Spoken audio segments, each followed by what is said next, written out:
Hi everybody, my name is Stephen Hirsch. There was a discussion on the Cat Iron Society Facebook group recently that included a question or comments about shoulder injuries and a hanging guard. How this position here is going to create a risk for shoulder injuries. And in that discussion thread, Paul Wagner makes the claim that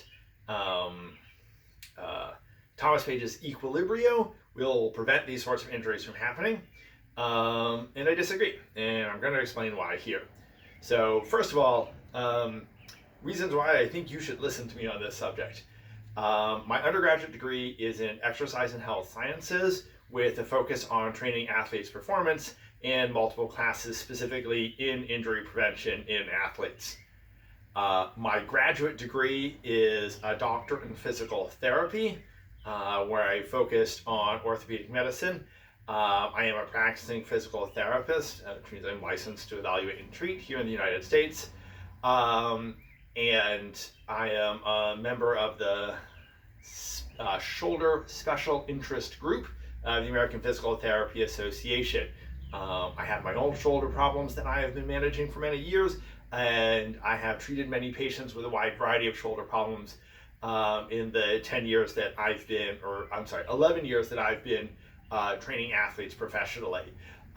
So I have a well-justified reason for the degree of confidence that I have in this. Okay, so let's talk about some terminology that's going to be relevant to talking about shoulder injury before we get into this. So when we talk about shoulder injury, we frequently talk about the rotator cuff and internal and external rotation of the shoulder. So if I hold my hand out at my side here like this, my hand is in external rotation. You can tell because my thumb is pointed to the outside.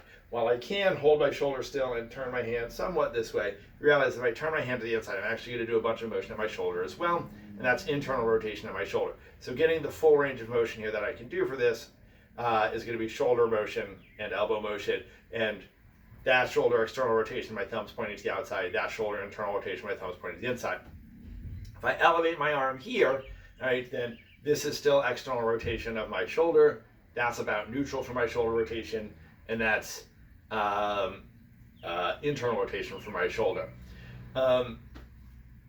We can elevate our shoulder here. We elevate our shoulder straight out in front of us here. That's called flexion. If we elevate it out to the side, that's abduction. This is 0 degrees abduction. This is about 90 degrees abduction, and I'm pretty sure I get to about 170 overhead in this direction. There's also what's known as scaption.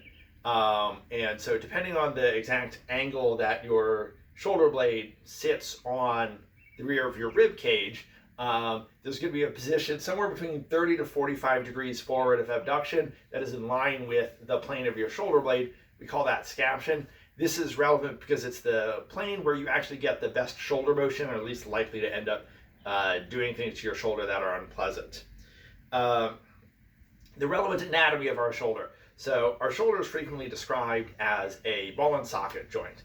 Okay, so this is the head of your humerus, there's the neck, the actual rest of the humerus, and that's the socket that it sits in.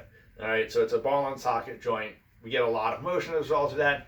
Intrinsic limits, any sort of joints can exist on a continuum between stability and mobility. Our shoulder's a high mobility joint, it's a less stable joint as a result. And there's a bit of bone that comes over the top from your shoulder blade called the acromion, which is going to end up limiting upward motion, but also makes it harder for you to dislocate your shoulder up. So it serves a useful purpose. It limits mobility to create stability. Now, when we elevate our shoulder like this, it wants to roll just the way a wheel on the ground would. Okay? And the way it doesn't just pop out of its socket every time we lift our shoulder up is that it slides down as we do this. Okay, these are what are referred to as accessory motions, and they happen all sorts of joints in your body where there's these little things like that slide that you're not actually consciously controlling that automatically happen to keep your joints in alignment and in position correctly, that sort of a thing. Your rotator cuff muscles are an important component of how that slide occurs. Okay, the rotator cuff muscles come from over here on your shoulder blade and come out and attach around here on your humerus. And some of the rotator cuff muscles will help produce internal rotation. Subscap, some of the rotator cuff muscles will help produce external rotation. Your infraspinatus and supraspinatus and teres minor, and some of them will actually produce motion that sort of pushes down directly like that. That's primarily what your supraspinatus does. That's also the one you're most likely to injure. So the rotator cuff muscle, because there are bigger other muscles that also rotate your shoulder, I don't really think of the rotator cuff muscles as existing primarily to cause that rotation, although they are a factor in it. The rotator cuff muscles are more properly thought of as existing as a way to help keep the shoulder joint properly centered so that it functions well and is less likely to get injured. And you're less likely to just dislocate your shoulder doing normal actions. So we have this term impingement syndrome, which refers to a kind of injury that happens in your shoulder and is associated with overhead motions. All right? It is a common sort of injury in any athlete that has overhead motions, such as volleyball players, tennis players, pitchers in baseball, other sports as well. It's also common in people with overhead sports, such as people who do house painting. So if I'm painting the ceiling like this a lot, or I'm painting a tall wall like this, those sorts of professions are also going to be susceptible to having impingement syndrome happen. There are aspects of posture and the way your shoulder blade moves that are relevant to impingement syndrome. They can make it more likely to occur. I'm going to leave those aside for the purposes of this video because I think it's more than is necessary to understand what's going on. So the basic element here is that we come back to this description of my shoulder. Okay, as I elevate my shoulder, it's going to end up eventually running into the acromion. And so the tissues that are in this space right here, which is mostly my supraspinatus muscle, gets pinched. That's going to hurt and potentially damage the tendon or muscle involved. The rotator cuff muscles operating properly will cause this to slide down and help maintain that space. This is not an infinite ability to do that, though. And so we have the potential to run into limitations when we're lifting our arm up overhead like that a lot, even with a good, healthy rotator cuff. Some of it has to do with just the architecture of your acromion, it seems. And some of it is other factors. Not all of these things are things that we can control. We can help mitigate them with exercise usually. So when I bring my arm into this position here for my hanging guard, what I've done is my internal rotator muscle, my subscap, is pulled almost all the way tight. All right? And my external rotator muscles are all stretched to the point where they don't really do much. So I've put all of my rotator cuff muscles in disadvantageous positions by fully internally rotating my arm. So what that means is that as I elevate my arm, it is difficult for those muscles to help maintain that correctly centered position, and I'm therefore more likely to end up impinging against my acromion and damaging those muscles in the process. There's nothing I can do about the fact that a fully internally rotated position, which is the correct position for a hanging guard, creates that disadvantage. There's nothing Thomas Page can tell you to do that changes the fact that you have that disadvantage. So if I'm holding my arm up here, all right, in my hanging guard, here, okay, the higher up I bring my hand, the more likely I am to run into impingement problems. So if I want to hold my hanging guard high enough up to make sure that I don't get hit in the head, I pretty much have to elevate my hand above that 90-degree position. So Paul Wagner makes the claim that Thomas Page's Equilibrio addresses this problem. And so the way Paul Wagner describes Equilibrio in that comment thread is use your left hand to manipulate the left shoulder to maintain alignment with the right shoulder. I mean, that is consistent with my understanding of Thomas Page. I'll acknowledge that I'm not the best scholar of our historical sources, and so it's possible there are things here that I'm simply not aware of in terms of the way it's originally described. I've read Thomas Page, not recently. This is consistent with my understanding of it. Okay, so if I put my shoulder into this position right here, nothing I can do with my hand, right, causes any particular motion to occur. Okay, I can elevate my shoulder, I can protract my shoulder, I can retract my shoulder, I can depress my shoulder. Okay, I can rotate the scapula. All of these things that I can do cause no motion on the other side. And this makes sense when you understand the basic anatomy of how our shoulders are set up. All of the muscles that are used to operate our arm terminate at the center line and don't cross the center line. So there is no connection between the muscles that operate my left arm and the muscles that operate my right arm that is an active connection. There's just the bony anchor here and the spine in the back. And as such, I should not expect that moving my left arm will necessarily affect what happens with my right arm. And there are lots of things we do as people where we want our arms to be able to move independently of each other. When you get injured and you have to put your arm in a sling and you have to use your other arm for everything, the fact that your arm's in a sling doesn't stop you from doing things with your other arm. So there's no actual biological mechanical reason why the actions of Equilibrio should change what's going on at my right shoulder and the risk of injury created by the hanging guard position. What is going on though is a coaching cue concept, okay? And near as I can tell, that's really all that's going on with these various positions. In Equilibrio, there's a minor physics argument to be made, but it's not actually relevant to this particular component. And that is that if I tell my fencer as a coach to do this and this as I do my various movements, it helps train my fencer to make the motions correctly. Okay, I as a modern coach with a highly detailed understanding of relevant anatomy and physiology and whatnot, I'm annoyed by the fact that these coaching cues work, but they do work, okay?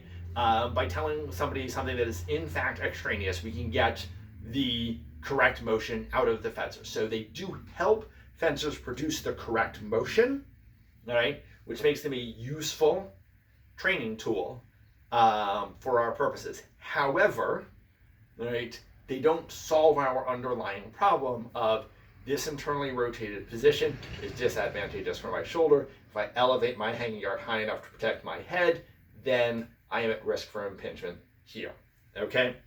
They don't solve that problem anyway.